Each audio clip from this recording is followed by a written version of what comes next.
캄보디아의 동쪽 끝자락 높고 외진 이곳에도 구석구석 마을이 자리하고 사람들은 저마다의 터전을 일구었습니다.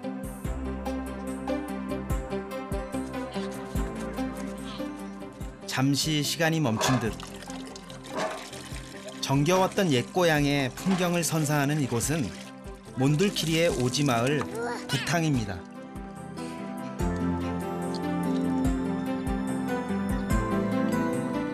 2000년 동안 대를 이어서 정글을 지켜온 소수민족 푸농족의 고향인데요. 마을이 아니라 마치 영화 세트장에 온 느낌이 듭니다.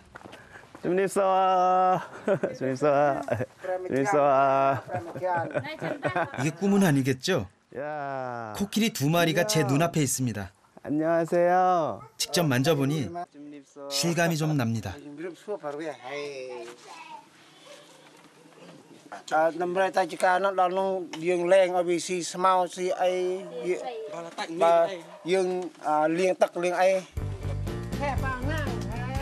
영얏 아저씨는 60 넘은 수컷과 40 넘은 암컷 코끼리를 데리고 정글로 밭일을 하러 나가신답니다. 코끼리가 높으니까 여기서 타야 된대요. 저도 따라가 볼 참인데요. 차가 다닐 수 없는 울창한 곳이라 정글에 가려면 코끼리의 도움을 필요로 합니다. 덕분에 난생 처음 코끼리를 타는 영광을 누리게 됐습니다. 야, 엄청 높아요. 진짜 사람 키로 한 2키 정도는 되는 것 같아요. 이제 2m가 넘는 코끼리 등에 앉아 함께 일터로 향합니다. 타잔이 부럽지 않은 정말 영화 같은 출근길입니다.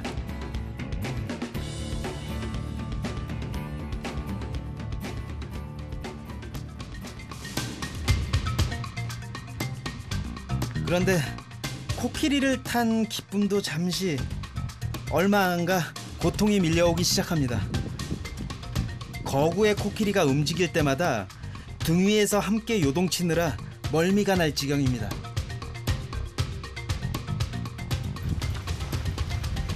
이 비포장 도로를 차로 이거 캄보디아 비포장 도로를 차로 달리는 거 뭐 한 2배는 되는 것 같아요. 흔들리고.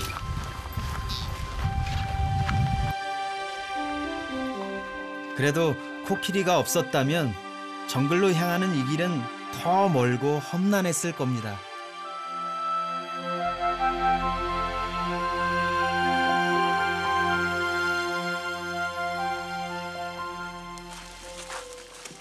마을을 떠난 지 1시간 만에 정글로 들어섰습니다. 먼 길 오느라 고생한 코끼리들을 위해 간식부터 먹게 하는데요. 오늘 코끼리들의 메뉴는 열대과일 잭플루시입니다. 코로 열매 따기 신고까지 보여주네요. 하지만 어찌된 일인지 먹지를 않습니다. 코앞까지 갖다 줘도 본척만척입니다. 이유를 모르겠네요.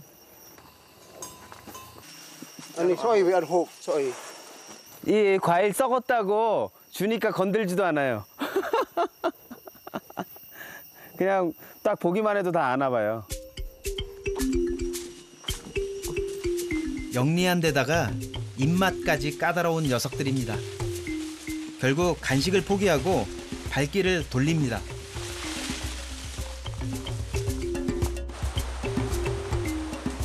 서둘러 코끼리들이 당도한 곳은 계곡입니다. 녀석들에겐 간식만큼이나 중요한 것이 목욕인데요. 코끼리는 피부에 땀샘이 없기 때문에 체온 조절을 위해서라도 목욕은 필수입니다. 푸농족 사람들이 매일 계곡을 찾아오는 이유이기도 하죠.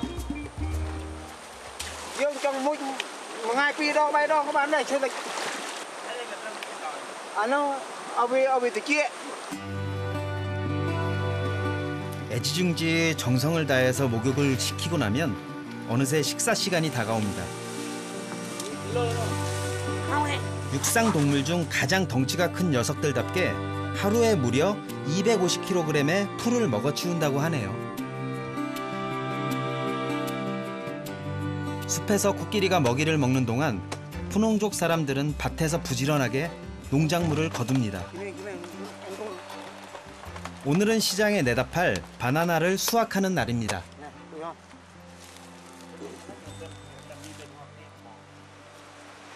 Đầm rè nàyយើងសម្រាប់យើងដឹកអីដឹកចេកដឹកដលងដឹកផ្លែដឹកអីដឹកផ្លែយើងលក់នៅខេនណាដឹកបន្លែអីពេលហ្នឹងដឹកបើទុំខែពោតហ្នឹងដឹកដាក់ពោត 기둥처럼 보이는 이것은 바나나 줄기인데요.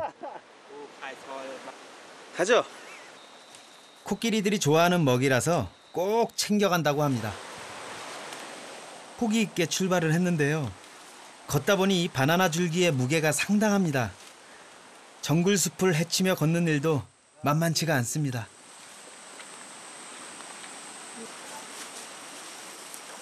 이 정글에서 코끼리가 얼마나 소중한 존재인지 새삼 깨닫게 되는 시간이었습니다. Đầm rèហ្នឹងប្រហែលដាក់ហ្នឹងអាហ្នឹងស្រាលទេប្រហែលដាក់ប្រហែលនេះដាក់ជើងហ្នឹងប្រហែលដាក់5ដងទៀតបានមកពីច្រើនជាងហ្នឹងដាក់ទៅមុខក្រោយទៅ 평소에 비하면 오늘은 짐이 적은 편이랍니다. 무게만도 3톤이 넘는 녀석들이니 이 정도쯤이야 뭐 끄떡 없겠죠.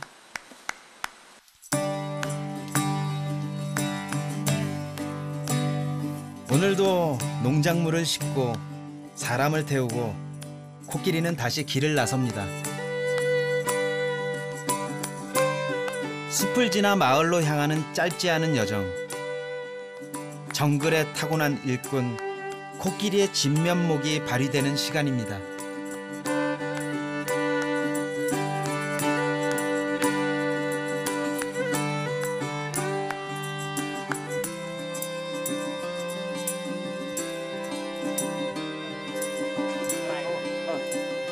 한 시간 만에 무사히 도착을 했습니다.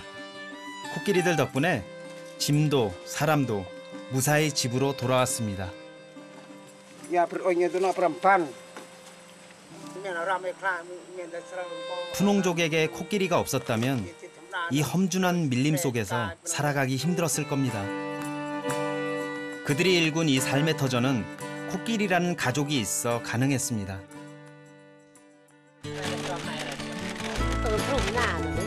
아주머니께서 푸농족의 전통 음식을 만들어 주신답니다. 주재료인 가지를 썰어 대나무통에 넣은 다음 매콤함을 더해줄 고추도 넣고 물을 부어주면 요리 준비는 끝이 납니다.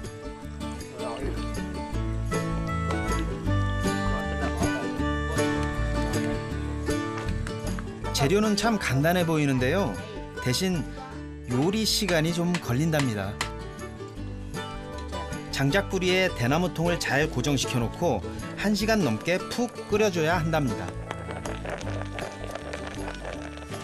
이것이 푸농족의 대나무통 가지 요리, 썸너뿌롱입니다.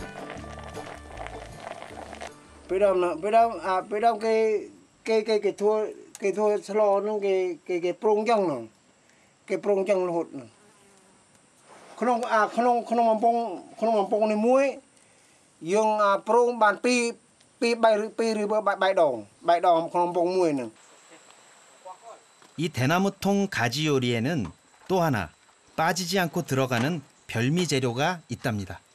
សាច់ជ្រូកព្រៃ 아저씨가 직접 잡은 멧돼지를 말린 건데요. 이렇게 말린 고기를 넣어주면 육수가 진해진다고 합니다. 말린 고기가 삶아질 때까지 푹 끓여주면 요리가 완성됩니다.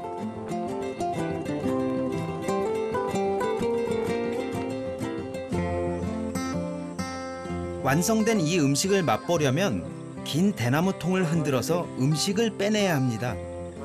그렇게 대나무통을 빠져나온 썸너뿌렁은 걸쭉한 죽 같습니다.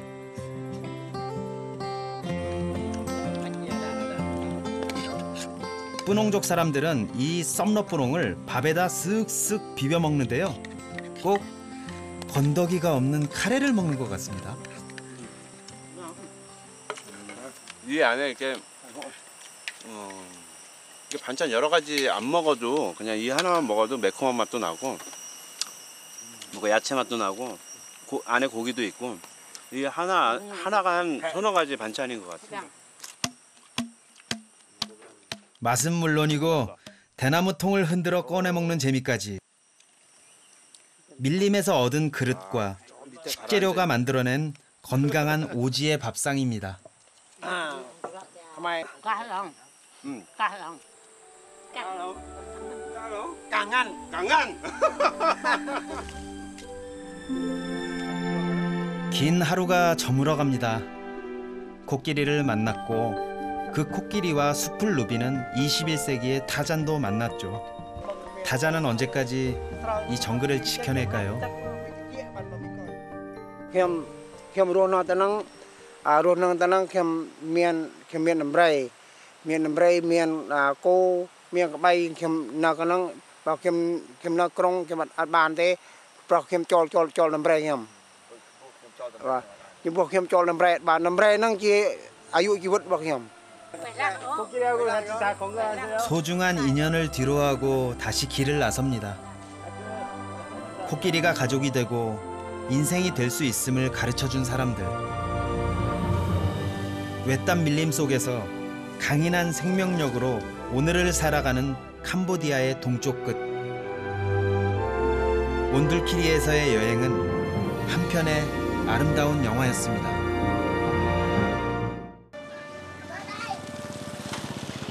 한 마을 어귀에 노점 거리로 들어섰습니다. Tiền cái đào. Đào. Cái đào. Sạch cái đào. Cái đào. Cái đào. 별미라지만 쥐는 차마 먹을 엄두가 안 나 옆에 있는 오리알을 골랐는데요. 아주머니가 오리알을 깨트리자 뭔가 이상한 분위기가 감지됩니다. 자세히 들여다보니 놀랍게도 오리의 태아입니다. 이 부화되기 전에 알을 왜 먹죠? 있나? 뽕띠어 꼬운이라 불리는 이 음식은 캄보디아의 대표적인 보양식이라네요.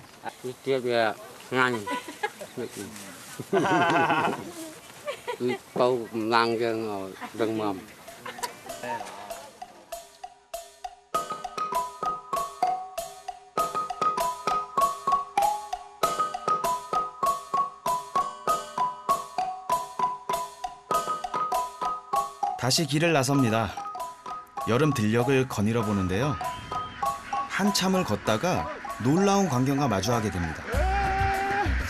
눈에서 볼 거란 상상도 하지 못한 뜻밖의 풍경. 바로 우리를 떠나고 있는 오리들이었는데요. 더욱이 그들이 향하는 곳은 집채만한 대형 트럭입니다.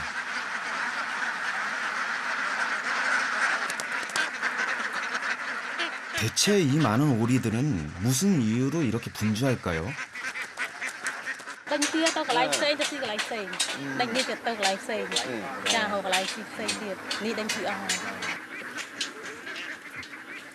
알고 보니 오리들이 먹이를 찾아 새로운 곳으로 이사를 준비 중이랍니다. 오리들이 떠난 우리에서 부지런하게 무언가를 줍는 아주머니. 바로 오리알이었는데요. 마을 노점에서 만난 보양식의 첫 탄생지가 이곳이었네요.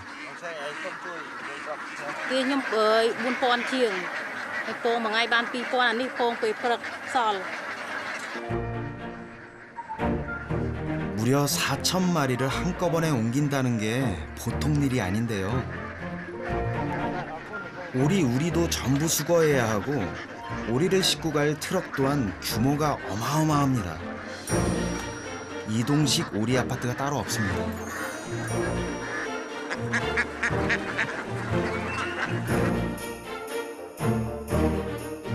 그렇게 오리들의 특별한 이사가 시작되었습니다.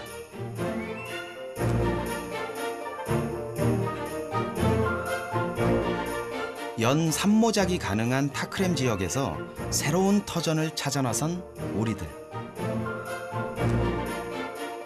그들이 원하는 곳은 추수가 끝난 빈 들녘이라는데요. 이런 곳이 오리들에겐 최고의 명당이라고 합니다.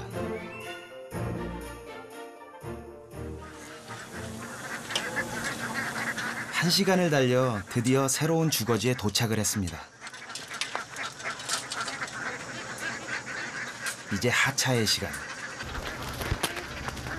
잠시 갇혀 있었던 4천여 마리의 오리들이 앞다퉈 트럭을 탈출하기 시작합니다.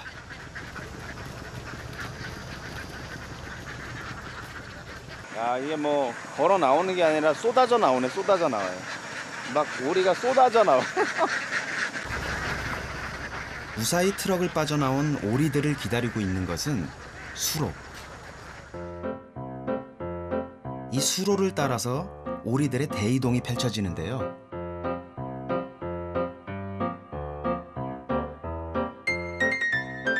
때를 지어서 일사불란하게 움직이는 모습은 그야말로 장관이 아닐 수 없습니다.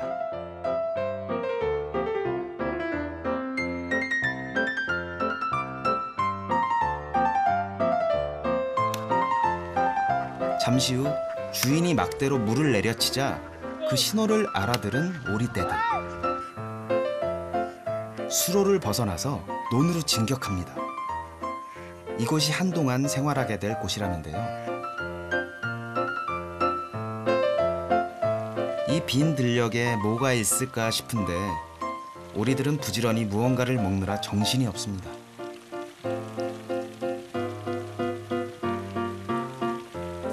사실 논에는 추수하며 떨어진 나달이며 우렁이 등 먹이가 풍부해서 따로 사료값이 들 일이 없다고 합니다. tiền nâng bông ban tràn bông lọ bông hòm lọ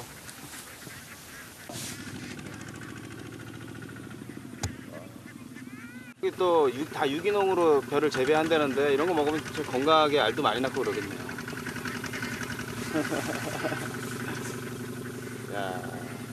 그러니까 요 지금 벼 이렇게 밴데를 다 이렇게 오리들이 터전으로 하는 거잖아요. 예. 이게 한참 먹을 게 있겠네요, 진짜. 오리들의 이사가 무사히 끝이 나자 이번에는 사람들이 이사를 왔습니다.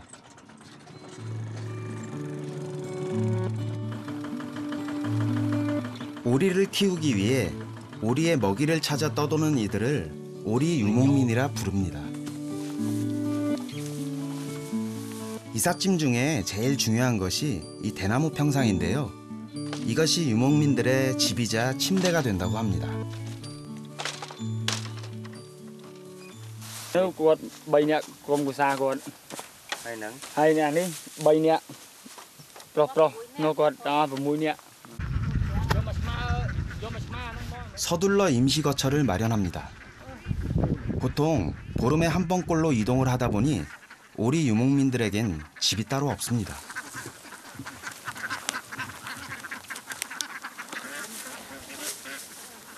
그저 대나무 평상을 고정시키고 차양을 올릴 말뚝만 몇 개 박으면 공사 완료입니다. kênh đây thì mà hát tim mà 1헥타르당 우리 돈 약 6,000원을 주고 빌린 땅에 대나무 평상을 침대 삼고 차양을 지붕 삼은 사람들.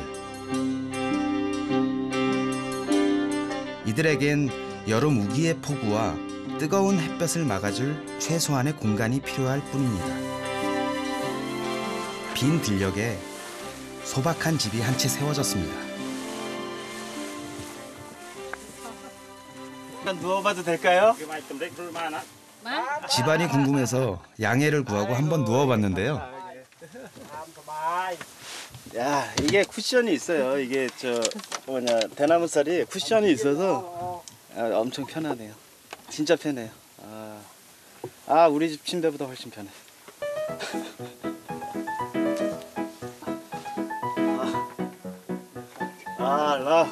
love. 이사가 무사히 끝나자 허기가 몰려왔는데요. 마침 주인 아주머니께서 아침에 수확한 싱싱한 오리알을 삶아주셨습니다. 감사합니다. 과연 어떤 맛일지 무척 기대가 되는데요. nhắm tao 안다우? ngang 알겠습니다. 맛있네요. 노란자가 엄청 커요. 아이고. 일단 크기부터가 마음에 듭니다. 칭한. 칭한. 뻥 tia 시크람 정 토마치ết hay 청양 hay 청오이. 칭한 건배 건배. 정성으로 오리를 키우는 판 아주머니. 아 맛있어요. 문득 풍찬 노숙도 마다 않는 이유가 궁금해졌습니다. Vì hót nơi cái đau từ năng bàn tay thừa mấy 토마치ết chẳng ơi và dương mình thơ dương ở bên lôi ấy chầm chỉ vật từ một tiệt tinh đây ra khai trong tàu tục ở trong con riêng khai trong tàu. Aku sudah niai. Bye bye. 안녕. 보름 뒤면 또다시 짐을 챙겨 떠나야 하는 바람 같은 유목민의 운명. 부디 더운 여름날을 건강하게 보내기를 기원해 봅니다.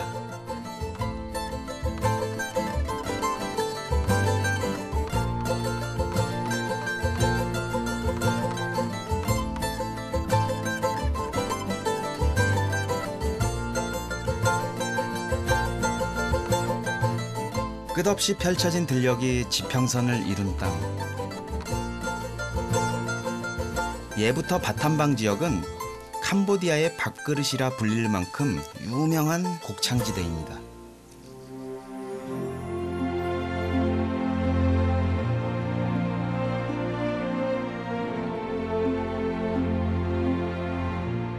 우기와 건기로 나뉘는 캄보디아의 계절. 특히 여름 우기가 시작되는 6월부터 바탐방 지역의 농부들은 분주해진답니다.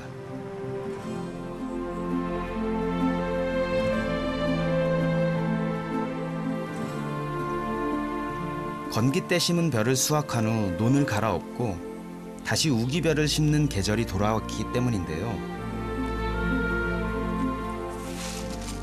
이 지역의 쌀은 자스민 쌀. 자스민 향과 부드러운 맛을 자랑하는 1등급 쌀이죠. 이렇게 우기에 심으면 수확까지 6개월이 걸리지만 건기 때보다 수확량이 많고 맛도 더 일품이랍니다. 끝났어. 안녕하세요. 야 지금 이게 막 씨를 이렇게 던져서 뿌리시고 계시네요. 쌉세요. 이 쌀이 길어요.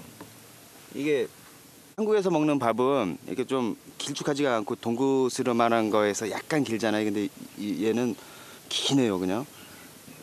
쌉 bàn mà khai đọ cho xuống xe khăn nó phai xuống xe khăn một tí hết. 이렇게 논 사이사이에 팜나무가 이렇게 많은지 궁금하더라고요. 계속 오면서. nào nó đâm ta phải đôn tam đâm thì con phụt bom xe bao kia riêng luôn rồi. 대를 이어서 지켜온 들녘에서 조상들이 그러했던 것처럼 때가 되면 농부는 씨를 뿌리고 땀을 흘립니다.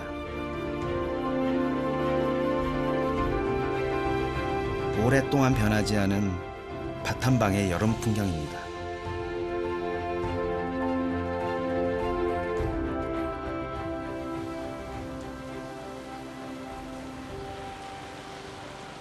최고의 품질의 쌀을 생산해내는 캄보디아의 곡간 바탐방. 지역의 마을마다 이 쌀을 이용해서 바탐방의 특산물을 만들어내고 있는데요. 그중 한 곳을 찾아온 길입니다. 아 이거 뭐 만드시는 거예요?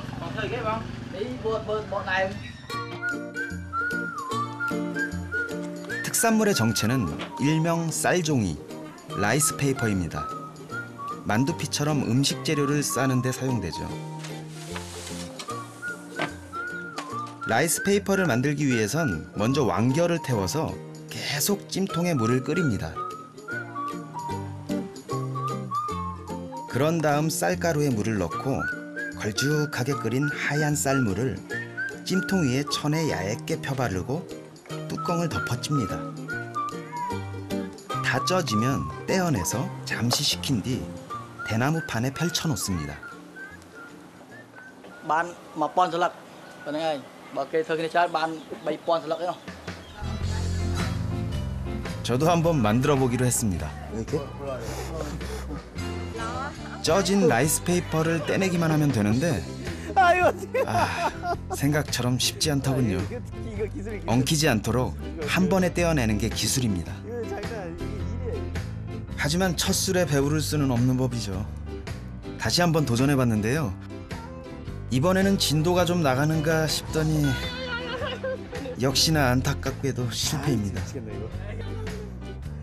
야, 안 돼. 내가 하면 이거 이 쌀집 다 없어질 것 같아. 이거 못하겠어 진짜. 아이고 죄송합니다. 이거 내가 안 돼 못하네. 반면 아내분의 손길은 거침이 없습니다. 어려서부터 할머니에게 배운 솜씨라는데요. 경력 25년의 라이스 페이퍼 장인입니다. 이게 만만치 않게 봤는데 옆에서 지켜보면서 금방 할 줄 알았는데 이게 안 되네요 진짜 이거. 저 바르는 것부터 어려워요. 내가 다 망쳐놓은 것 같아.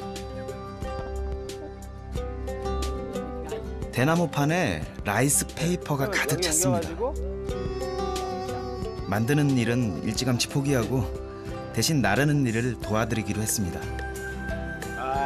라이스 페이퍼는 말리는 것 또한 나름의 비법이 필요하다고 합니다. 이게 보니까 해가 뜨는 방향으로 이렇게 하시네. 해가 뜨는 방향으로.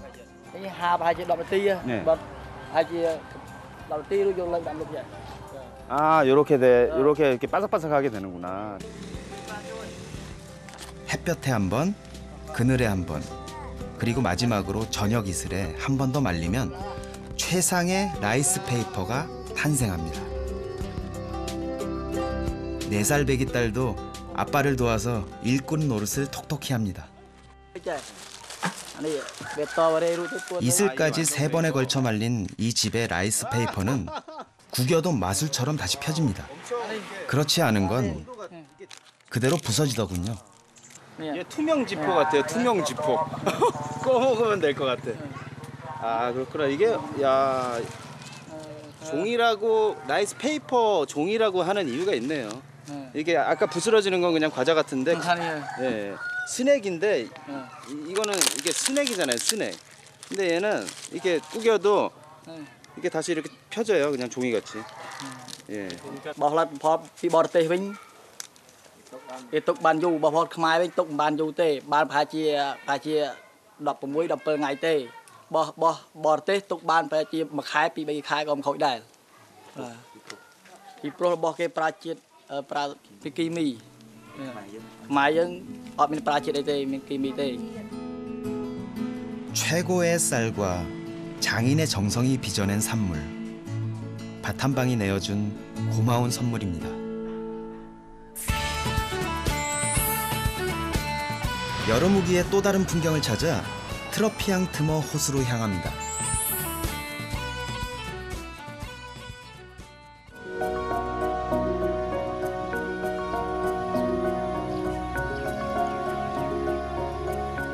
트러피앙 트머 호수에 새날이 밝았습니다. 여명이 채 가시지 않은 새벽 6시. 어부들은 벌써 포구에 나와 호수에 나갈 채비를 서두르고 있었습니다. 안녕하세요. 안녕하세요, 주님소. 안녕하세요. 뭐 하러 가시는 거세요? chặt pua chặt trai nu tàu mặt pre. 예, 그럼 타겠습니다. 감사합니다. 마침 뱀을 잡으러 나간다는 호수의 어부를 따라서 배에 몸을 실었는데요. 모터가 달린 배가 아니라 노를 저어야 하는 작은 나룻배입니다. 이게 기우뚱기우뚱해요.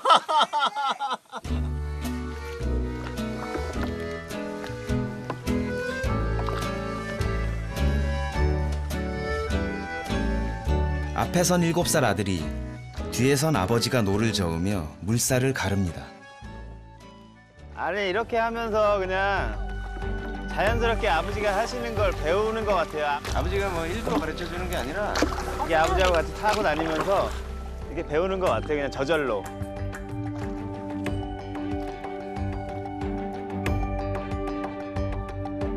호수 안쪽으로 들어설수록 초록 융단이 끝없이 펼쳐집니다.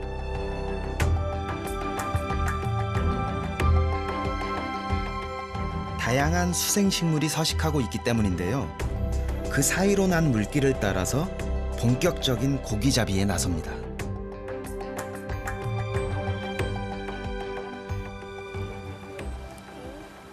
어부는 서둘러서 전날 쳐놓은 그물을 끌어올리는데요. 물고기가 하나둘 걸려 올라옵니다. 크고 감나가는 물고기들은 잡지만 대부분은 그대로 놔둔다고 합니다. 이 물고기들이 나중에 뱀의 미끼가 된다고 합니다.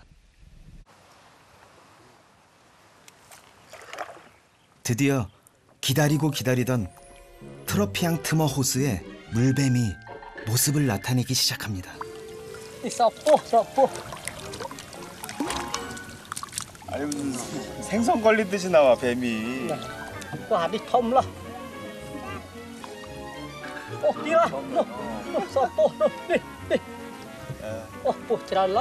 말에 걸린.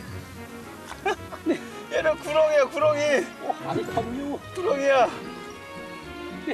길이가 1m는 좋게 되는 대형 물뱀입니다. 야 얘는 배 엄청 뭘 먹었나 보네.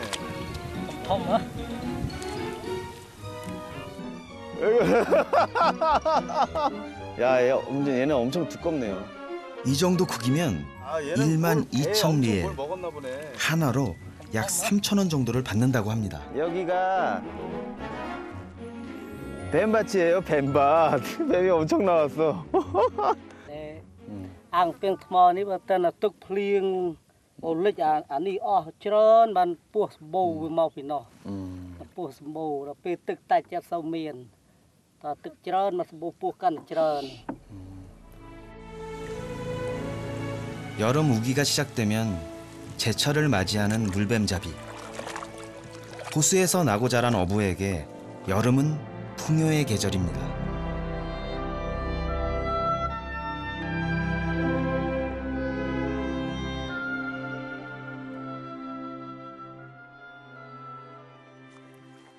네 시간의 조업을 마치고 돌아왔습니다. 오늘은 수확이 신통치 않습니다. 시장에 내다 팔기에는 씨알도 작고 양도 좀 부족하다는군요.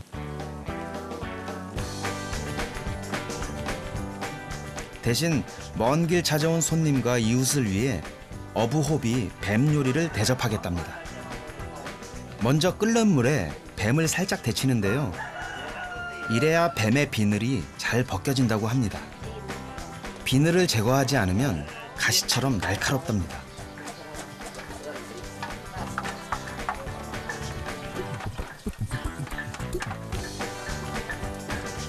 뱀 손질이 한창인 그때 홉이 뱀을 들고 아내에게 장난을 칩니다.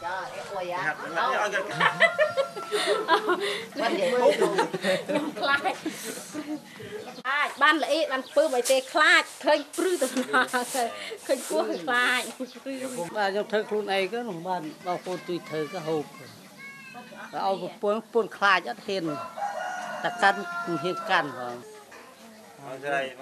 워낙 꺼리다 보니 뱀 손질은 홉과 이웃 남자들의 몫이 됐답니다. 진짜 놀라시네 진짜. 아유 잘 만지시네. 반면 뱀을 서슴없이 만지는 이분은 홉의 아내 대신 뱀 요리를 담당할 이웃집 아주머니랍니다.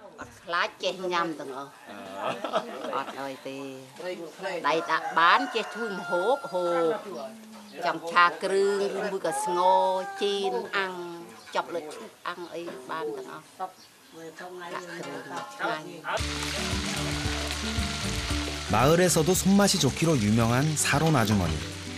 첫 요리는 남녀노소 누구나 좋아한다는 뱀튀김입니다. 바삭하게 튀겨놓으니 그냥 봐선 뱀인지도 모르겠더라고요. 다음 요리는 보양식으로 인기 만점이라는 뱀탕입니다. 진수성찬이에요. 호수에서 갓 잡아 올린 수확으로 특별한 만찬이 차려졌습니다. 오늘의 점심은 뱀. 홉이 뱀튀김부터 저에게 건네는데요.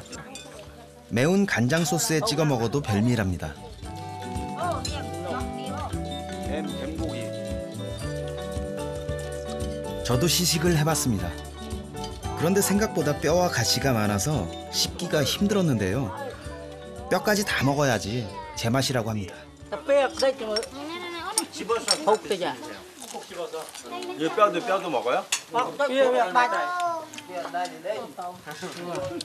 뼈도 다 먹으래요. 처음이에요? 처음 먹어요? 처음 먹어요. 처음이에요. 양맛 죠 맛있어요. 맛있어요. 아 근데 진짜 이게 뱀이라고 생각을 안 하면 뭐라고 해야 되나 이게 뭐 좀 비린내 안 나는 생선 이렇게 튀겨 먹는 것 같은 느낌인데요. 강원도에 양미리라고 있어요. 양미리. 그거를 바짝 튀겨가지고 먹는 느낌이에요. 이번에는 뱀탕을 맛볼 차례인데요. 이게 약간 뭐 생강같이 생겼잖아요. 근데 알이에요, 알. 뱀알. 이게 무슨 이 뱀알은 귀한 데다가 맛도 일품이라는데요. 집안 어르신이나 손님에게 먼저 대접하는 별미 중에 별미랍니다. 이게 밤 같네, 밤. 밤 삶은 맛하고 비슷하네요. 이른 아침부터 뱀잡이에 나섰던 꼬마 어부의 선택은 단연 뱀튀김. 가장 좋아하는 음식이라고 합니다.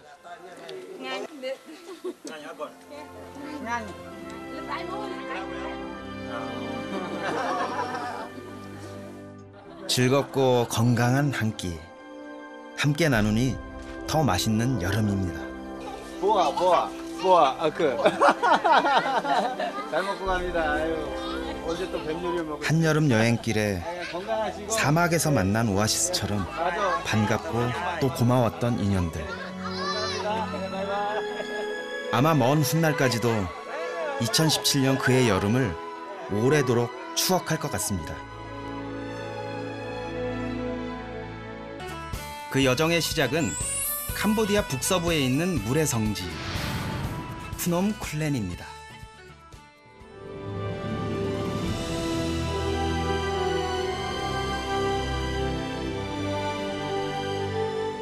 해발 400여 미터의 푸놈 쿨렌. 푸놈은 캄보디아어로 산이란 뜻인데요. 이 산에 뭔가 특별한 것이 있다고 해서 찾아온 길입니다. 와, 물이 엄청 잘 흐르네. 쿨렌산에서 가장 유명한 명소는 이 계곡인데요. 보기에는 평범해 보이지만 자세히 들여다보면 바닥에 뭔가가 새겨져 있는 것을 알 수 있습니다. 힌두교에서 다산과 풍요를 상징하는 요니와 링가 조각인데요. 네모난 받침대 모양이 요니, 볼록한 돌이 링가입니다. 이 바닥에 새겨진 조각이 힌두교에서 말하는 링가와 요니, 남자와 여자의 어떤 성기 모양인데요. 이 위로 이제 이렇게 물이 흐르면서 이 물이 되게 이 조각을 통해서 흐르면서 신성시 된대요. 힌두교의 영향으로 크메르 제국 시절부터 이 물은 성수로 여겨지고 있는데요. 그래서 이곳을 찾는 현지인들은 잊지 않고 이 물을 담아간다고 합니다. lúc cái này cái miền chùm nữa là nơi đấy chỉ tầm ban xã sật hai miền ruộng ngộ lần mà quan ạ lần mà quan tật năng dừng nộp tới bên cái đây sọc miền ốp trục ấy này mình ló tật năng sầm át tật ló giờ chẳng rai. 이 아이들에게도 행운이 찾아오겠죠.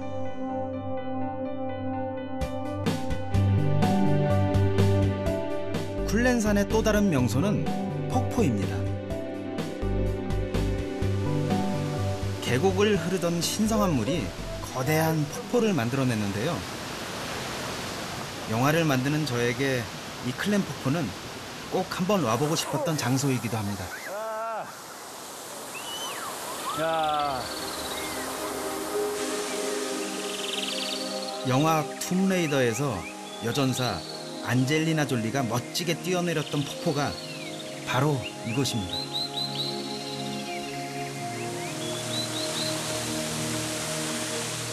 스크린 속의 장관이 눈앞에 있고 신성한 폭포에서는 사람들이 물놀이를 즐기고 이거야말로 영화 같은 장면이네요. 이렇게 성스러운 물이 이 폭포를 통해서 똠레삽 호수까지 계속 흐르는 거예요. 이 안에서 이렇게 수영하시는 분들은 엄청 영험한 어떤 성스러운 기운을 얻겠네요. 와, 여기 그냥 몸을 그냥 푹 담그면 아주 성스러움으로 다시 태어나겠어요. 영화의 명장면이 탄생한 촬영지이자 신성한 장소에 왔는데 그냥 갈 순 없죠. 저도 성스러운 존재로 다시 태어나기 위해 폭포에 몸을 담갔습니다.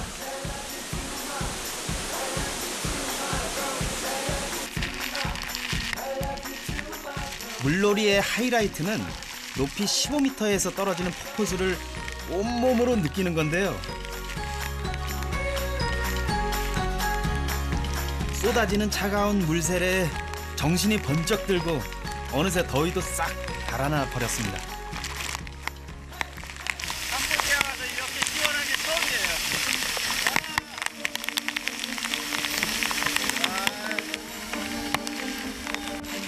몸과 마음을 정화시켜준다는 쿨렌산의 성수.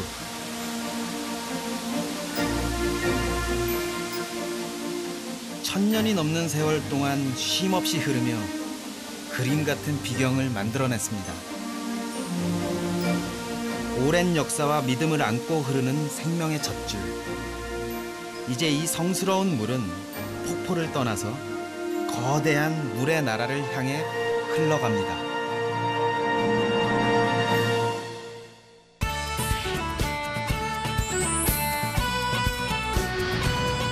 푸놈쿨렌에서 시작된 물의 여정은 산을 내려와서 호수로 흘러듭니다.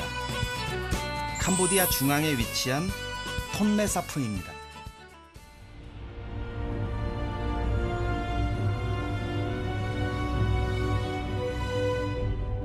크메르어로 거대한 호수란 뜻의 톤레삽.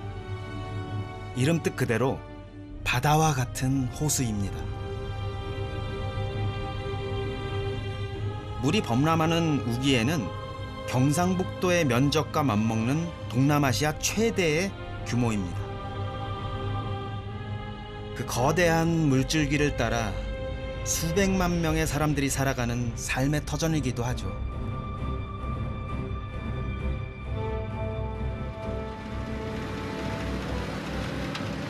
안녕! 안녕!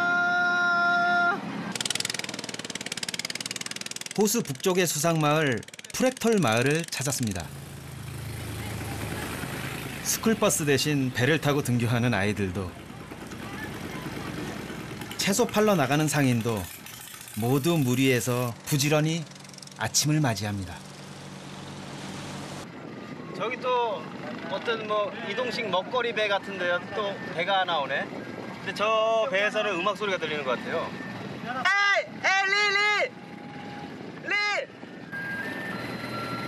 안녕하세요. 무엇을 파는 배일까 궁금했는데요. 이게 와, 마침 목도 마르고 더웠는데 아주 탁월한 선택이었습니다. 옛날에 50원짜리 하드 먹던 그 맛이네요. 이동식 배 덕분에 물 위에서 아이스크림도 먹고 더위도 싹 식혔습니다. 그냥 지나가면 부르면 돼요.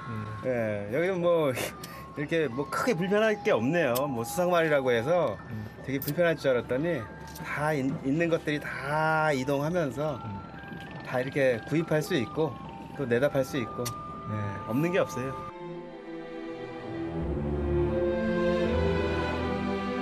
수로를 따라서 500가구 정도가 모여 사는 프렉톨. 호수에 기대어 고기를 잡고 양식업을 하며 살아가는 마을입니다. 한 선상가옥을 방문했는데 뜻밖의 광경을 목격했습니다.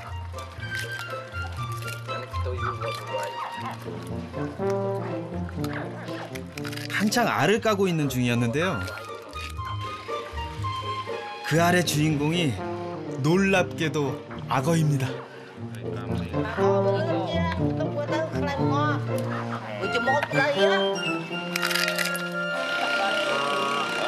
와, 이거 봐요. 꿈뻑꿈뻑 하고 있어. 보이세요? 야, 가만히 있네 아래. 이렇게 하니까. 이 녀석들은 70여일 만에 세상에 나왔는데요. 야, 막 부화된 악어는 이빨이 없대요. 그래가지고 뭐 위험하진 않는데 보니까 일주일 뭐 2주 정도 되면 이빨이 나가지고 그때부터는 좀 만지면 깨문다고 하더라고요.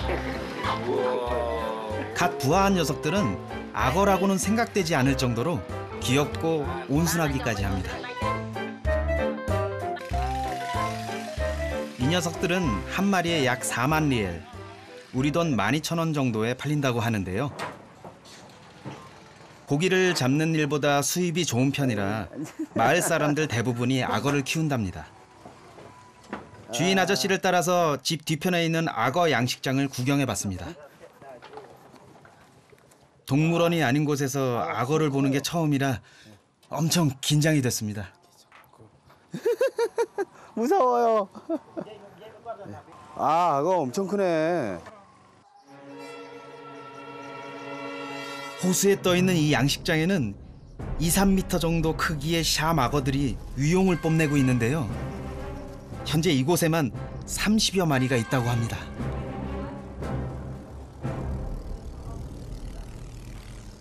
Cứu 네. Này cà phê nhom châm du ơi Class miên 30 네. Class miên 20 Class miên chiêng 10 어려서부터 악어를 키우기 시작해 벌써 40년이 됐다는 주인 아저씨. 이거 아저씨의 뒤를 따라서 네. 양식장 위를 걸어봤는데요. 한 발자국 떼기가 쉽지 않습니다. 에이, 이게 진짜 무서워요. 밑에서 악어가 이러고 열고 있는데. Này không như nghe 아, 얘, 어이구. 아, 얘가 제일 큰 애인가 보다. Đời Nè. srul, đời srul 네. 아, Việc cục 사납고 거친 악어들이 호수 양식장에만 있는 건 아닙니다. 호수가 근처 땅 위에도 양식장이 하나 더 있는데요.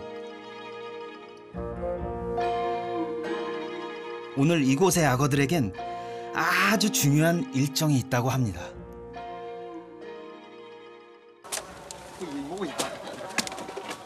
대나무로 만든 커다란 통발을 준비하고 우리에 들어갈 태세를 갖추는 몬틸 씨. Ba này Tậtឡើងmáu kìa Hay là chênh Tiệm phở Chắp đã chụp 본격적인 우기를 앞두고 악어의 이사를 하기 위한 작전이 시작된 건데요. 최대 관건은 악어 입에 올무를 씌우는 일.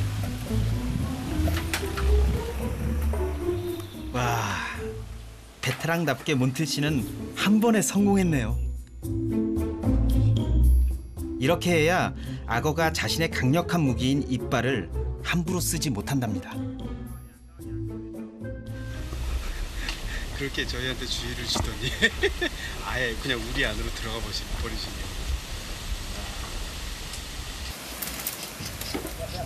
다음은 올무에 걸린 악어를 대나무 통발에 넣을 차례.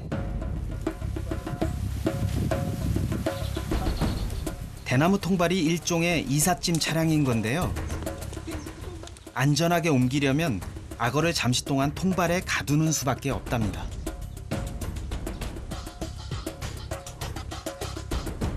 악어를 이동하기 위한 준비가 무사히 끝났습니다. 이제 호수 쪽에 있는 양식장으로 옮기면 되는데요. 통발 안에 들어가 있으니 악어도 순한 양 같네요. 5월 말부터 10월까지 우기에는 물이 불어나서 지상에 있는 양식장은 잠기기 십상입니다. 악어 한 마리가 옮겨지네. 악어 한 마리. 악어를 지키려면 어서 바삐 이사를 시켜줘야 하는 거죠. 짱이짱. 아, 얼굴에 삐죽기 나왔는데 무섭긴 한데 좀 불쌍하네. 뭔가 악어 같지가 않아요. 악어가 뭔가 통제된 악어. 야, 엄청나지다 진짜. 꼭 영화에서 특수 제작한 악어 모형 같네요.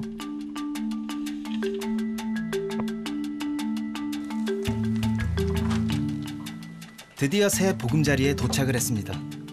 이곳은 물 위에 떠 있는 양식장이라 우기에도 안전합니다.ទៅដល់ខែ2វិញបានចាប់ដើមឡើងចាប់ពីខែ5នេះទៅដល់ខែ2វិញបានចាប់ពីនេះទៅយួរទៅនោះយួរដៃទុកវា 대나무 통발에서 해방된 악어는 그대로 호수 양식장 우리로 직행하는데요. 입에 물려진 올물을 풀어주자 다시 자유의 몸이 됐습니다. 이게 쏟으시는 거구나. 이사를 마친 후 찾아온 악어들의 식사 시간. 와. 가장 좋아하는 생선을 보자마자 정신없이 달려드는 악어들. 야생의 본성이 드러나는 순간입니다. 난리가 났어. 새로운 보금자리에서도 잘 적응하겠죠. 호수의 수위에 따라 악어도 삶의 방식을 바꿔야 하는 곳. 그곳이 물 위의 세상 똠레삽입니다.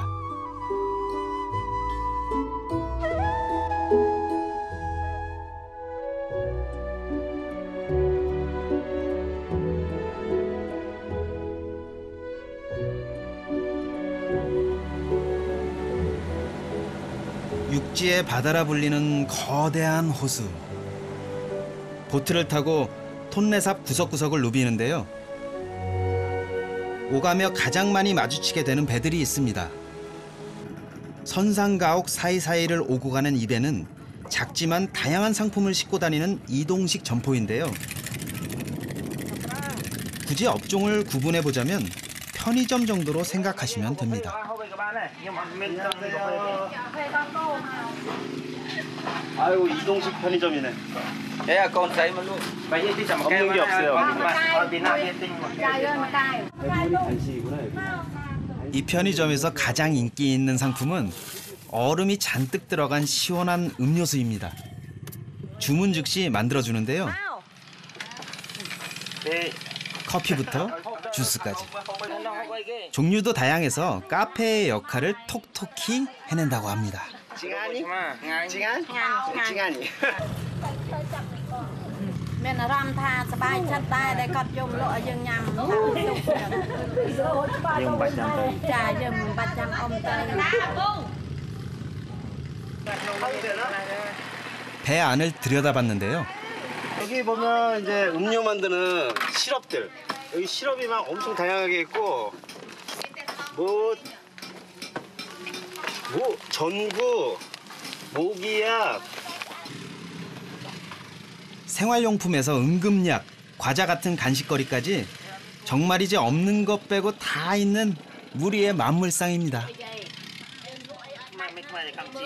គេនៅគ្រឿងភេសជ្ជៈហើយនឹងគ្រឿងប្រើប្រាស់យើងទូចហ្នឹងវាឯងខាងរបស់ហូបចាប់គ្រឿងភេសជ្ជៈហូប 육지에서 편의점에 가려면 손님이 직접 찾아가야 하지만 톤레삽의 물 위에서는 이렇게 편의점이 손님들을 찾아옵니다. 이전엔 경험해보지 못했던 색다른 일상과의 만남. 여행이 주는 또 하나의 매력이겠죠.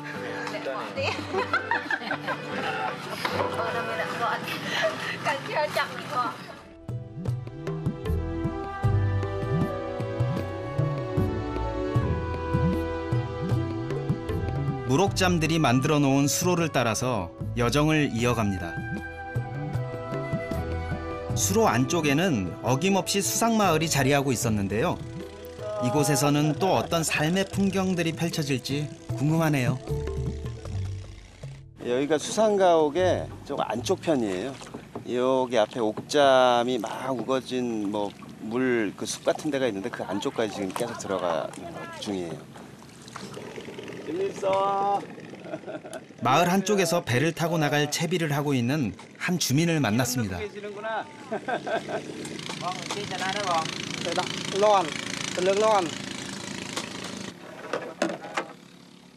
뭔가 궁금해지는 답변이 돌아왔는데요.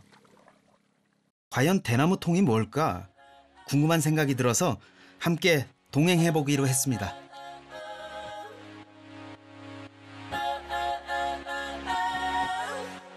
수상마을을 빠져나와서 시원하게 물살을 가르며 한참을 달려갑니다.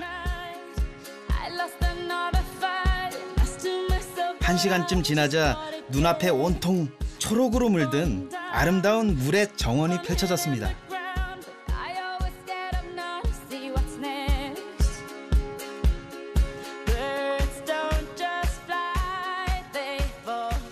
연꽃, 갈대, 무록잠 등 다양한 수생식물들이 숲을 이루고 있는 곳이었는데요.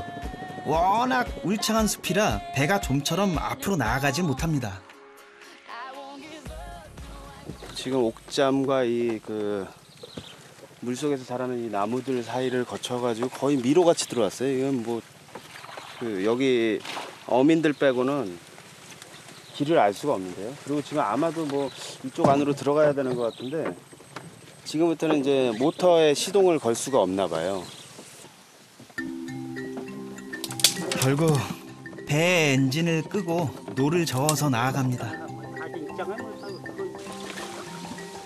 사방이 초록밭이라서 방향은 구분이 안 되고 미로가 따로 없습니다. 대체 대나무 통에는 무엇이 있길래 우리가 여기까지 온 걸까요? Bà về ăn nắng tết bên đây tắc về bên AC thì bị chạo vài bà thì vừa trai ăn tông nó chạo xí cái đầu chừng ngắt đi nữa đây cái đầu chừng ngắt bên mà xì này lắc hòng chứ tuông bị chinh cái đó chặt chắc bàn xì ăn nắng bà rồi chắc cái bà xì khuôn về ai đua trong khuôn về năng cha bên trong khuôn về chẳng 어부가 애타게 찾고 있던 것은 다름 아닌 장어였습니다. 수생식물 군락지에는 곤충이나 어린 물고기 같은 장어의 먹이가 풍부한데요. 그래서 수풀에 장어를 잡을 특별한 어구를 설치해 놨답니다. 그것이 바로 이 대나무 통입니다. 아 여기서 후루룩거리네. 후루룩. 얘가 기니까 후루룩. 들리세요? 아 여기서 후루룩거리는구나. 이제 통 안을 확인해 볼 차례.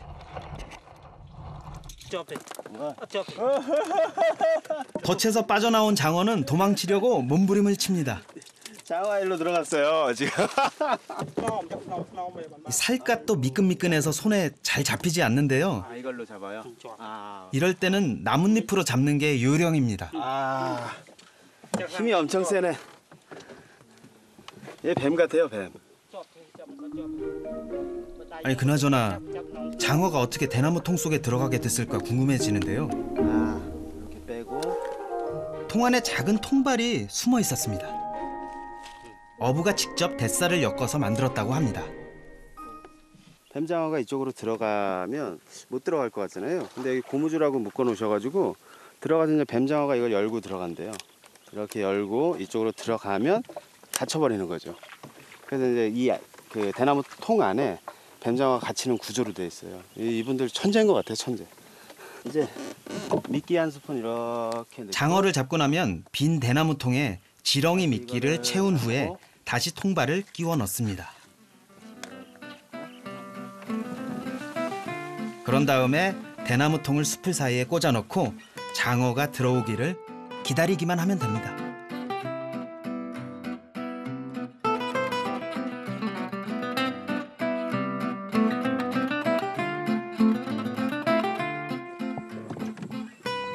아 이건 엄청 큰데?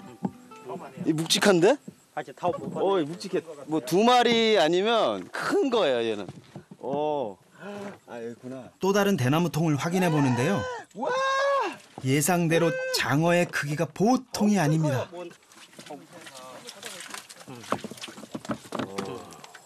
엄청 커요. 와. 힘이 얼마나 센지 몸부림 또한 장난이 아닙니다. 와. 그야말로 월척이 잡혔습니다. 저도 한번 만져봤는데요. 장어의 강인한 힘이 그대로 느껴졌습니다. 이건 뭐 구렁이만 하네요.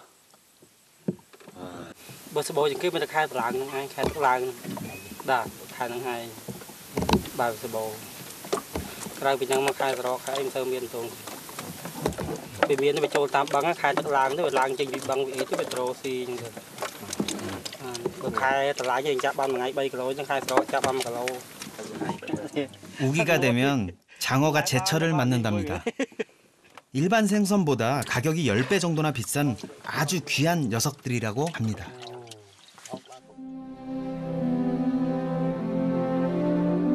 비가 잦고 물이 불어나는 우기. 어부에게는 만선의 기쁨을 안겨주는 고마운 계절이죠.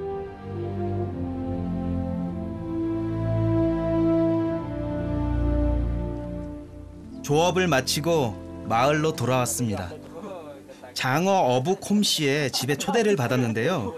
이 선산가옥에 콥씨와 아내 그리고 아이들 모두 7식구가 산다고 합니다. 서둘러서 방망이로 장어를 기절시키는 콤씨. 그리고 이렇게 손질을 해야 육질이 쫄깃해진답니다. 양이 많네요. 장어잖아요. 한국에서는 이제 보신용으로 남자분들이 많이 좋아하시잖아요. 어르신들이. 야, 근데 이 장어 여기 똠레사 호수에서 잡아서 또 이 호수 물에다가 또 물에서 이렇게 또 다 손질을 하시고. 야, 이 똠레사 이 호수에 물이 많은 것들을 이분들에게 이렇게 혜택을 주네요. 톤레삽에서도 장어는 보양식으로 인기라고 하는데요. 남편이 손질하고 아내가 요리하는 오늘의 메뉴는 장어 볶음입니다. 게다가 장어탕까지 보글보글 끓고 있네요. 음식이 완성되길 기다리는 동안 톤레삽 호수에 비가 내립니다. 요즘 같은 우기에는 수시로 찾아오는 손님이죠.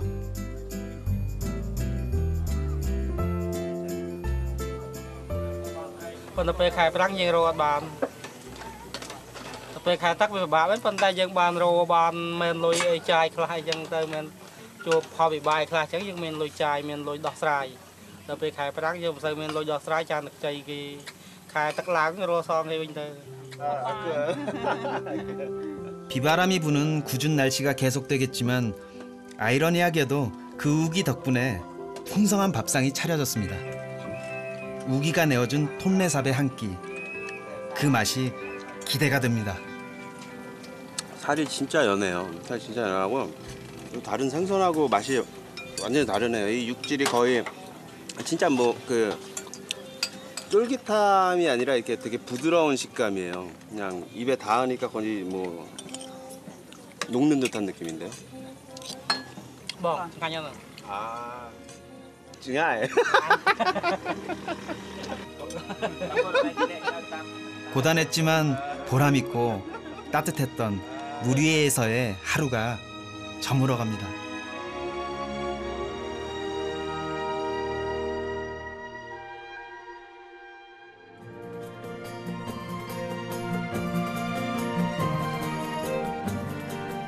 또다시 물 위에서 시작되는 톤레삽의 하루. 우기철이 되면 호수에는 진풍경이 벌어집니다. 작은 보트에 매달려서 선산가옥이 이동을 하는데요. 집이 통째로 이사를 하는 중입니다. 우기와 건기의 수심 차이가 10m 이상 나는 탓에 차오르는 물을 피해서 수시로 이렇게 이사를 다녀야 한답니다. 마침 이사를 준비 중인 한 가정집을 찾아가 봤습니다.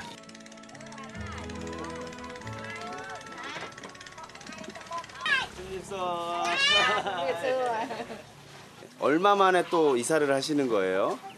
6 ខែបានថយមកនេះវិញអានេះបន្ទប់កូនដែរនេះ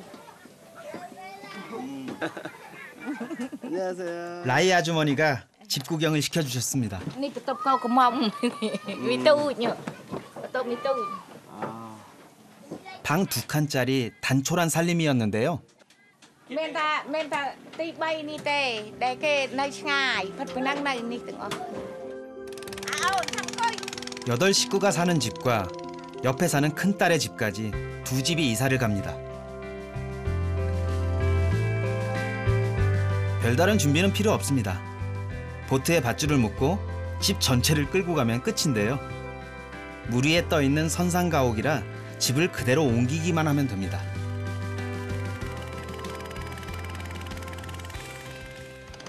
한 집이 그냥 통째로 이동을 하네. 두 채네 두 채. 볼수록 신기합니다. 우리처럼 이삿짐을 싸고 옮기고 정리할 필요가 없는 세상에서 가장 느긋한 이사 방법이네요.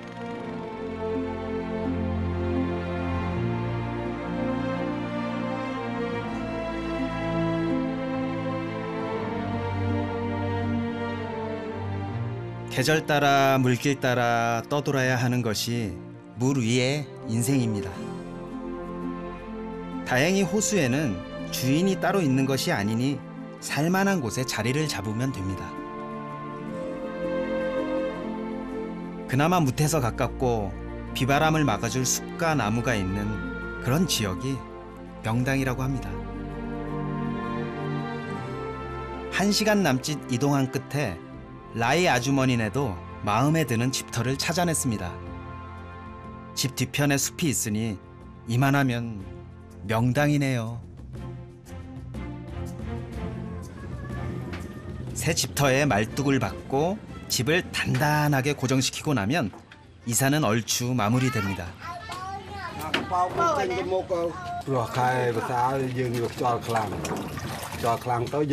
thôi mà ruộng prey chứ vừa tàu bạc trò ruộng tiền dương bạc trò mỗi chỗ nói với chào មានវាអត់មានកប៉ោកនៅមុខផ្ទះវាចង់មួយទឹកលេងអញ្ចឹងទៅវាស្រឡះ 아이들은 기다렸다는 듯이 물속으로 뛰어듭니다. 오늘부터는 여기가 아이들의 수영장이고 놀이터이자 새로운 집입니다. Bây giờ mà đón lên bay ra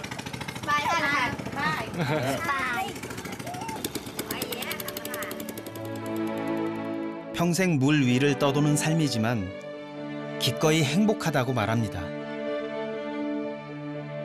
6개월 뒤 또다시 떠나야 할 운명이더라도 충실히 오늘을 살아가는 사람들.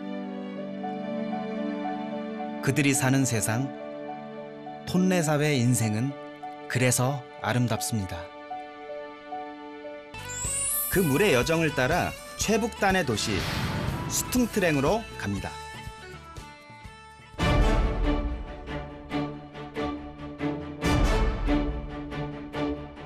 라오스와 국경을 맞대고 있는 수퉁트랭. 이곳에 메콩강이 만들어낸 천혜의 비경이 있습니다. 라오스 국경을 넘어 캄보디아로 들어온 메콩강이 만든 거대한 물의 장막 소페앙멋 폭포를 찾아왔습니다. 와, 어마어마하네요. 저기 물 내려오는 게.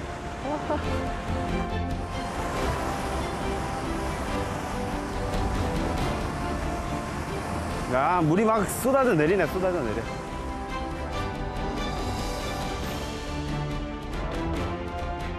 중국, 미얀마, 태국, 라오스를 거쳐 이곳에 이르기까지 3,000km가 넘는 길을 쉼없이 달려온 메콩강.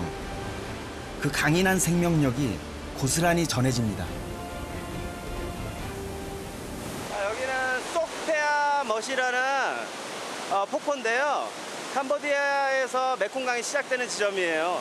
이 엄청난 물의 양이 베트남을 거쳐서 남중국해까지 계속 이게 흘러 간다고 하네요.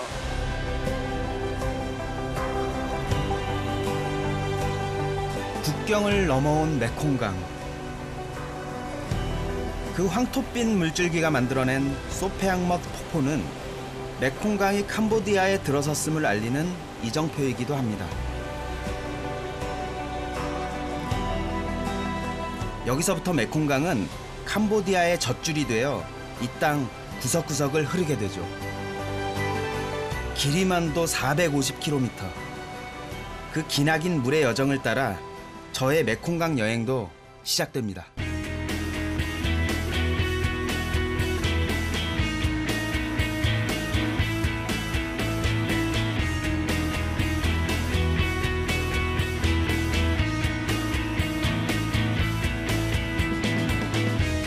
캄보디아 메콩강의 상류 지역, 특이한 모양의 배들이 눈에 들어옵니다.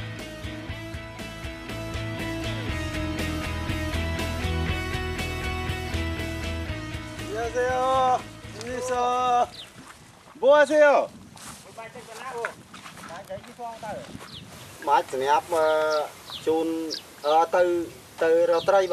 아, 그럼 이게 고기 잡는 건가 보네요.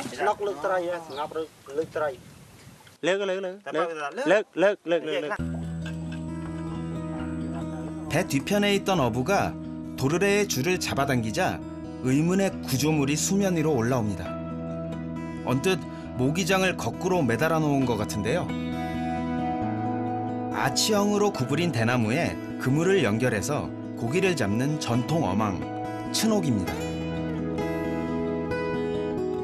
지렛대의 원리를 이용해 쉽게 그물을 내리고 올릴 수 있답니다.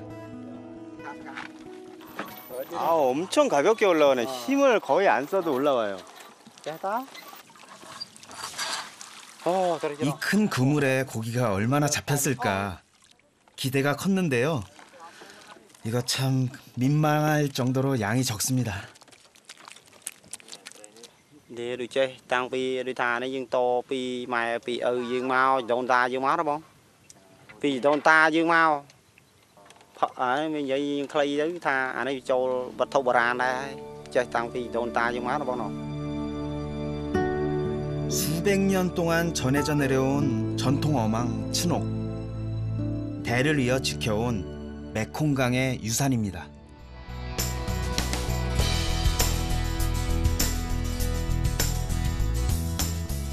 캄보디아 북동부 메콩강변에 자리한 도시 크라티에.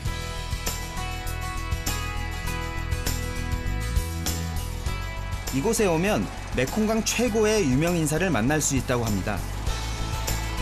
이라와디라고 불리는 희귀 어종, 바로 민물 돌고래입니다. 바다가 아니라 이렇게 강에서 돌고래를 볼 수 있다는 게 너무 신기하네요. 이게 물도 사실 이렇게 투명한 물이 아니라 이렇게 모래 진흙이 많이 섞인 물인데 여기서 돌고래가 진짜 살고 있을지. 정말로 강에서 돌고래를 볼 수 있을까요? 저기 올라갔다 내려갔다 하네. 여기.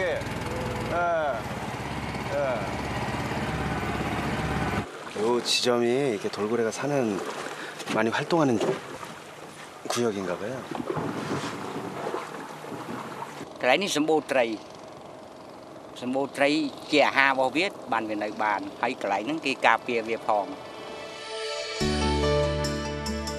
무분별했던 포획과 환경 오염으로 멸종 위기에 놓인 민물 돌고래. 현재 이 지역에는 30여 마리의 돌고래가 서식하고 있답니다. 몸의 전체를 보기는 어렵네요. 아니 이 돌고래들은 여기가 터전이니까 그냥 자연스러운 모습들일 텐데 이게 보러 온 입장에서는 좀 간질만 나네요. 이게 꼬리하고 이렇게 얼굴을 제대로 볼 수가 없어요. 이게 이 강 주변이 되게 한적하고 이게 조용하니까 돌고래도 그 성향하고 비슷한 것 같아요. 수면 위로 살짝 몸을 내밀긴 하는데 얼굴 보기는 하늘의 별따기입니다. 아쉽지만 이 정도로 만족해야 할 것 같네요.មានអារម្មណ៍ថាសប្បាយព្រោះវាជាលើកទី1សម្រាប់ខ្ញុំដែរហ្នឹងហើយគិតថាធនធានសត្វផ្សោតគឺជាសត្វដែលកម្រហ ហើយវាប្រឈមនឹងការបាត់បង់ដូច្នេះជាសំណាងមួយដែលយើងបានកំពុងបន្ត 메콩강에서 만난 유명 인사의 배웅을 받으며 다시 길을 나섭니다.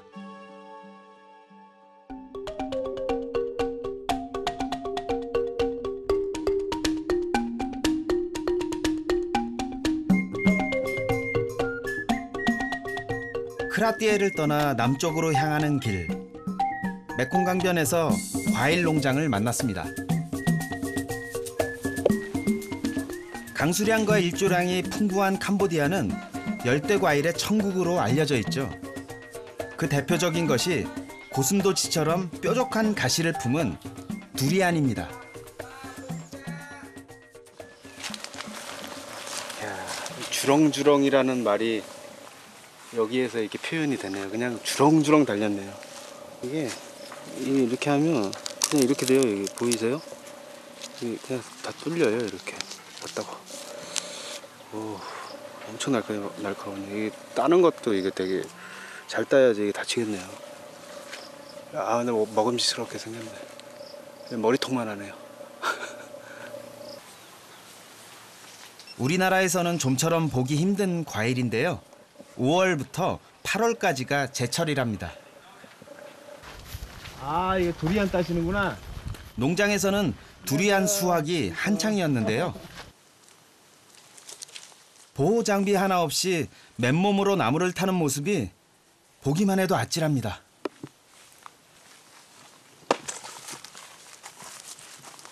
수확한 두리안은 동료에게 던져주는데요. 꼭 투수와 포수 같습니다. 저분이 대단하네요. 여기 제가 한 10m 정도 올라간 것 같은데 맨손으로. 20년 경력의 일꾼 잠빠 씨. 그가 10m를 오르는 데 걸리는 시간은 고작 10초. 원숭이도 울고 갈 실력입니다.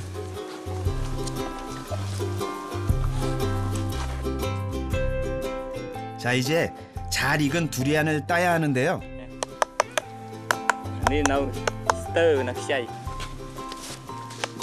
이분은 겉을 두드려서 소리만으로도 익은 정도를 알 수 있다고 합니다.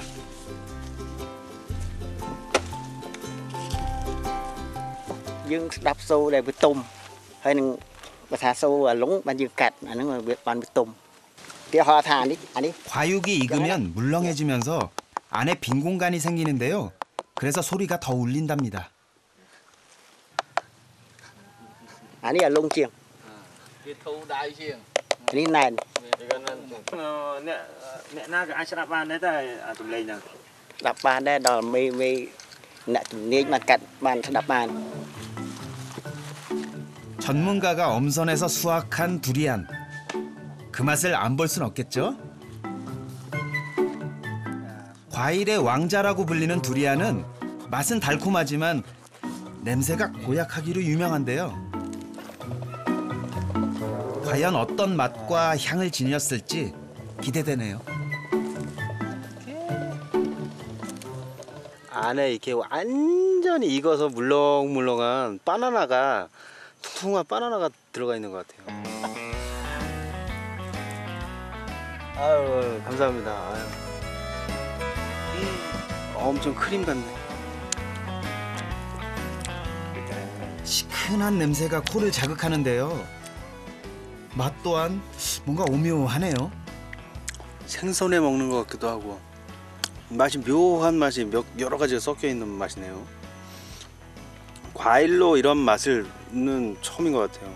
이게 저희가 일반적으로 먹던 과일 맛하고는 좀 달라요. 낯선 맛과 향이라 적응이 쉽지 않은데요. 아저씨는 정말 잘 드시네요. 뭐 건강에 좋거나 이런 부분은 없나요? nó bị chìm nuôi nó thọc tiệp dương nhằm tới dương biên làm làng biên đây trên đây nhóm một ngày cá một khóp từng cá pi khóp là dương hộp như đấy dương về biên làm làng là đào bía. 두리안은 영양도 뛰어난 편인데요. 비타민과 무기질이 풍부하고 특히 피로 회복에 탁월한 효과가 있다고 합니다. 조심해서 나무 타시고 건강하십시오. 잘 먹겠습니다. 잠깐의 휴식을 뒤로하고 자신의 일터로 향하는 잔빠씨. 그의 노고 덕분에 캄보디아 최고의 과일을 만났습니다.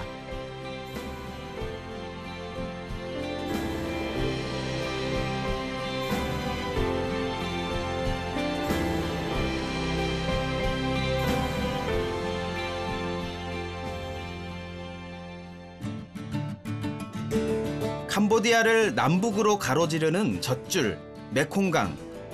남쪽으로 흐르는 강물은 이제 캄보디아 중부 깜뽕참에 다다릅니다.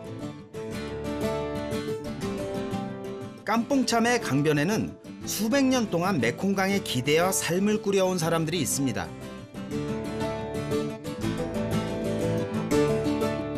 고대 참파 왕국의 후손들로 알려진 소수민족 참족입니다. 강변의 한 참족 마을을 거닐다 주민인 나니 씨를 만났는데요. 고맙게도 집을 구경시켜 주겠답니다.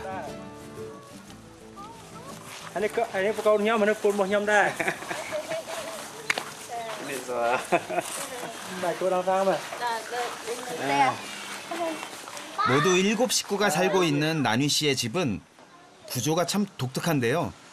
침수를 피하기 위해 땅에 기둥을 박고 그 위에 집을 지은 주택입니다. 아, 여기 엄청 화려하네요, 집이. 집이 진짜 예뻐요.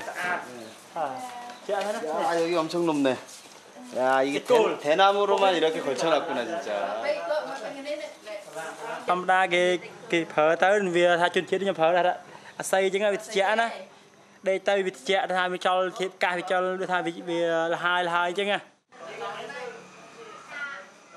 강변 마을이라서 습기가 많은 편인데요. 그래서 습기 흡수와 통풍이 잘 되는 대나무를 목재로 사용했다고 합니다.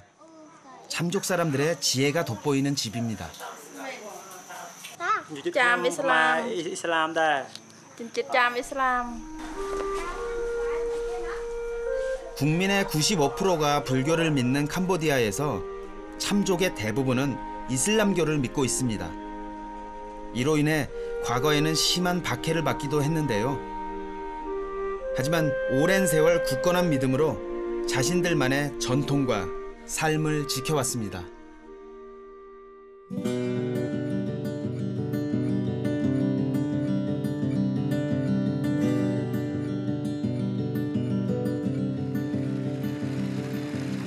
참족의 삶의 터전은 메콩강입니다. 나니 씨 역시 이 메콩강에서 고기를 잡아 생계를 꾸려가고 있습니다. 어부인 아버지를 따라서 아이들도 일터에 나왔습니다.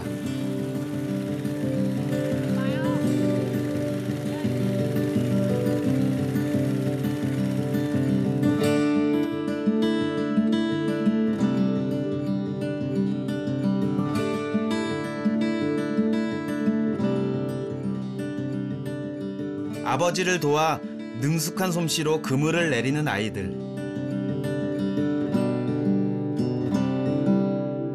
흐르는 강물처럼 평화롭고 아름다운 일상의 풍경입니다.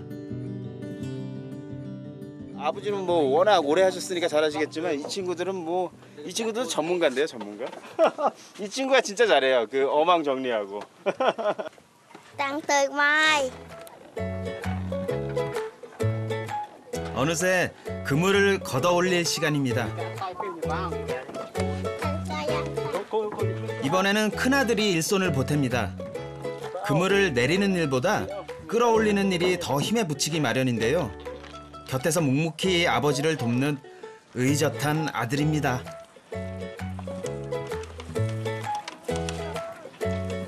드디어 메콩강의 물고기가 모습을 드러내기 시작했습니다.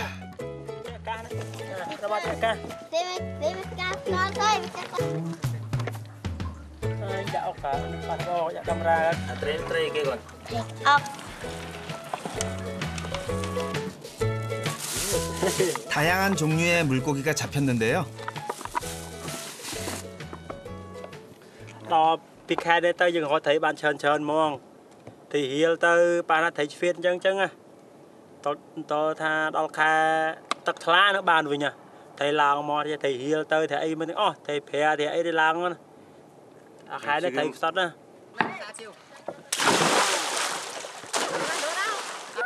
아이들이 강물로 뛰어듭니다. 아버지의 일터가 아이들의 신나는 놀이터가 됐습니다.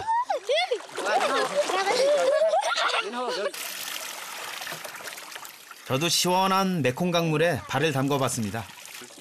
아니 제가 여기 와가지고 이유는 모르겠는데 부드러기가 엄청 좀 돋았거든요. 근데 이 메콩강 물로 이렇게 씻어 내리면 다 낫는다고 이렇게 지금 씻겨주세요. 사실 여기 들어가래요. 들어가고 이걸로 막 이렇게 물하고. 아 진짜 없어졌으면 좋겠네. 신성한 메콩강물로 목욕을 하면 몸에 있는 나쁜 기운이 다 사라진다고 합니다.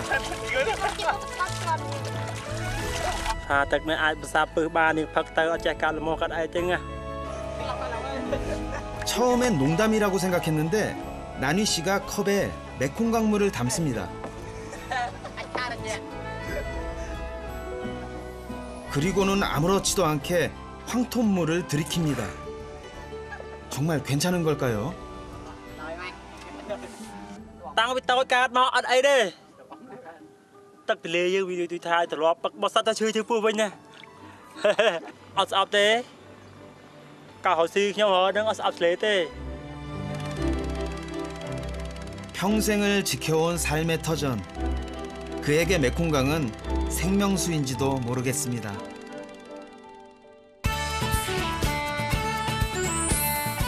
참족의 메콩강을 떠나 이제 여정은 캄보디아 중부의 항구 도시 깜퐁치낭입니다.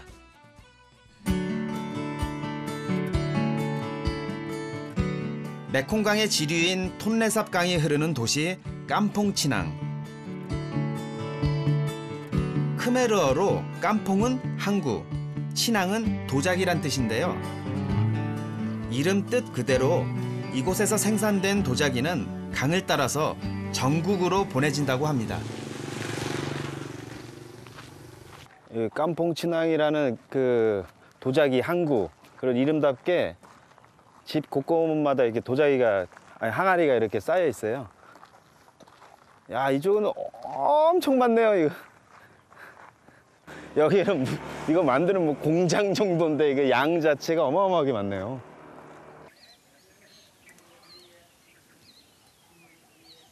안녕하세요. 좀 냈어. 아이고. 아 여기 이렇게 항아리 같은 걸 만드셨네요. 마을의 한 공방. 집 앞마당에 항아리가 놓여 있습니다.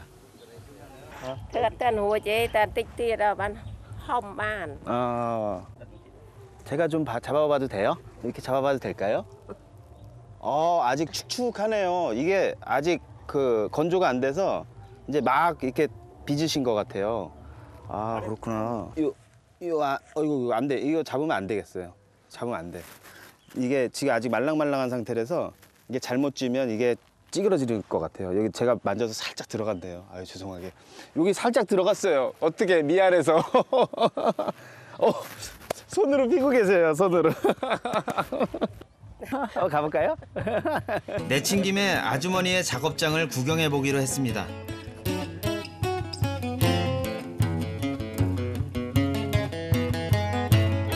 (30년째) 전통 항아리를 빚어왔다는 전빠 아주머니.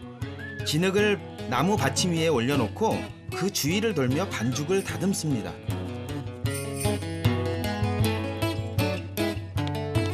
그런 다음 나무 주걱으로 두드려서 표면을 고르게 하고 모양을 만듭니다. 아니 이게 보통은 저기 도자기나 이런 거 만들 때는 돌리는 틀이 있잖아요. 틀에 놓고 손으로 이렇게 계속 돌아가는 거에서 이렇게 틀을 만드시는데 이거 만드실 때는 이 어머님이 도시네요. 이 항아리 주위를 어머니가 도셔요. 진짜 여쭤보고 싶네요. 이거 하나 만들 때 몇 바퀴나 도시는지 궁금해요, 진짜.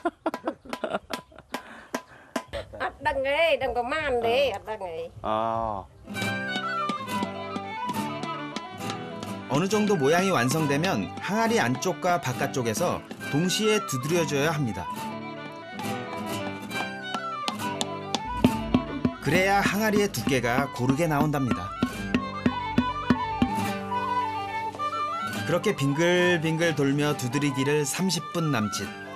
마침내 항아리 하나가 완성됐습니다.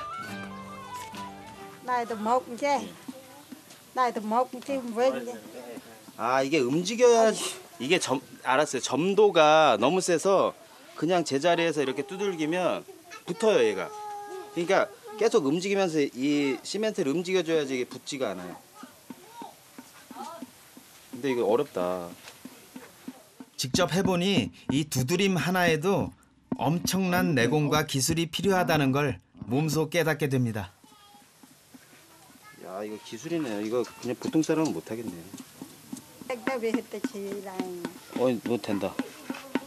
이게 넓어지고 있어요.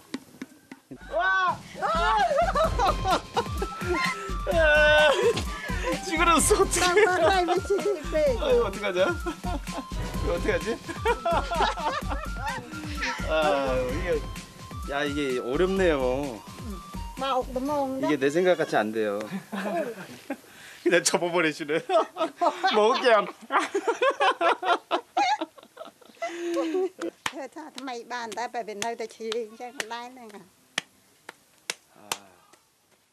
저의 실수가 참사를 불러왔는데요. 그래도 다행히 흙이 좋아 금세 새 반죽이 만들어졌습니다. Nấu khát cái bông chanh nhưng miền để đây ít năng ấy giờ bị lướt nó màu giờ mà thư hay đây nhưng đây là o chiên kê chăng á giờ mà thư chanh bàn là o chăng á tại bởi chừng thư ít theo cô bay đây tại chừng giờ mà chân lìa sập chăng tới bàn thư cài.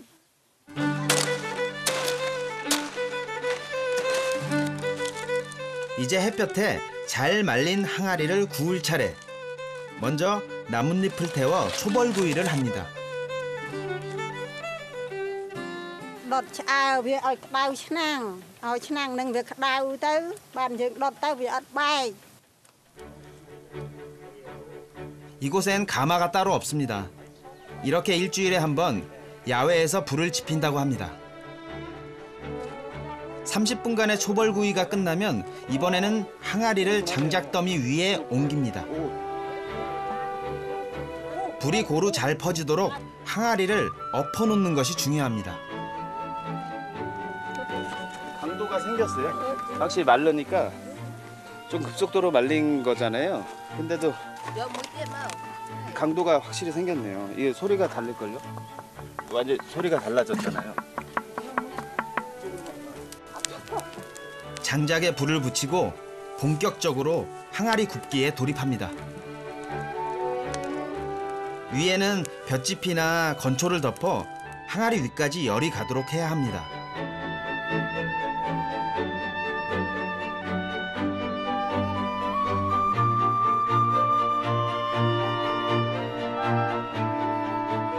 야외에서 꼬박 3시간.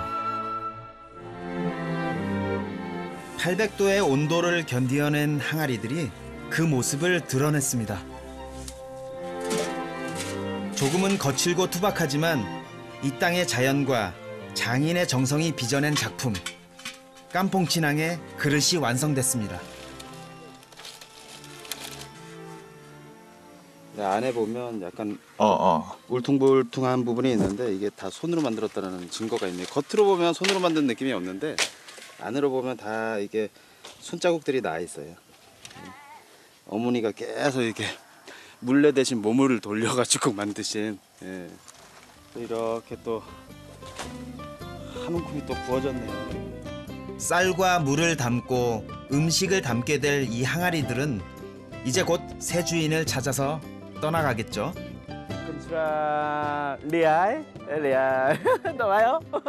저도 새로운 여행지를 향해 길을 떠납니다.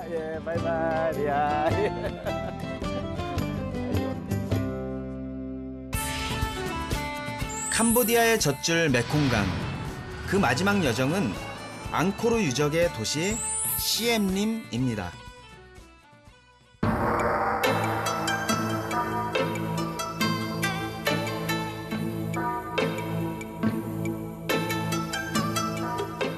1200년 전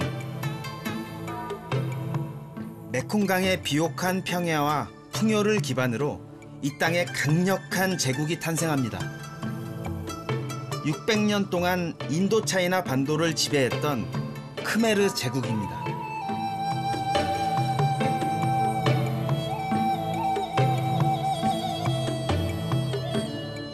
그 문명이 남겨놓은 가장 위대한 유산이 있습니다. 캄보디아 여행의 백미로 손꼽히는 앙코르와트입니다.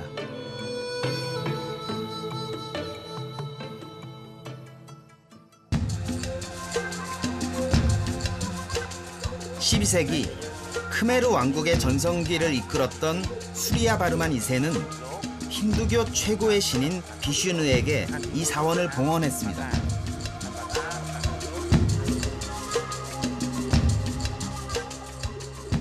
그 높고 성스러운 공간을 위해 불멸의 재료인 돌로 지어진 앙코르와트. 장장 37년간 24,000명의 크메르인들이 자신들의 믿음을 담아 완성시킨 천상의 세계입니다. 이 공간을 계속 이렇게 돌을 올리고 조각을 하고 한 사람들이 사실은 이게 억지로 왕권이나 이런 왕에게 끌려와서 이 건물을 축조한 게 아니라 사실 다 자발적으로 했대요. 이렇게 신전을 만들면서 본인들이 죽은 이후에 가야 될 집이라고 해야 될까요? 그 먼 미래에 죽음 이후에 어떤 자기 공간을 만든다라는 마음으로 이 공간을 자발적으로 와서 이렇게 석조 건물을 쌓고 조각을 했다고 하더라고요. 천상의 세계를 이 땅에 구현해 놓은 사람들. 크메르인에게 앙코르와트는 지상의 천국이었습니다.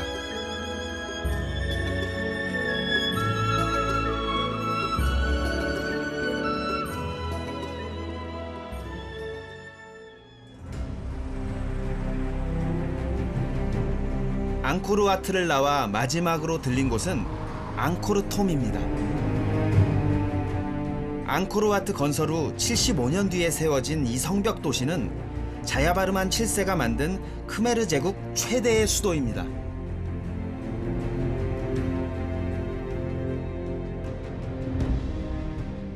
앙코르톰의 중심 바이온 사원. 캄보디아를 떠나기 전 꼭 보고 싶은 얼굴이 이곳에 있습니다. 아름다운 탑이라는 뜻을 가진 이곳은 앙코르톰 중심에 위치한 거대한 불교 사원입니다. 바이온 사원은 총 54개의 탑으로 이루어져 있습니다. 멀리서 보면 그저 거대한 돌탑으로 보이지만 가까이 들여다보면 탑 사면에 얼굴이 새겨져 있습니다.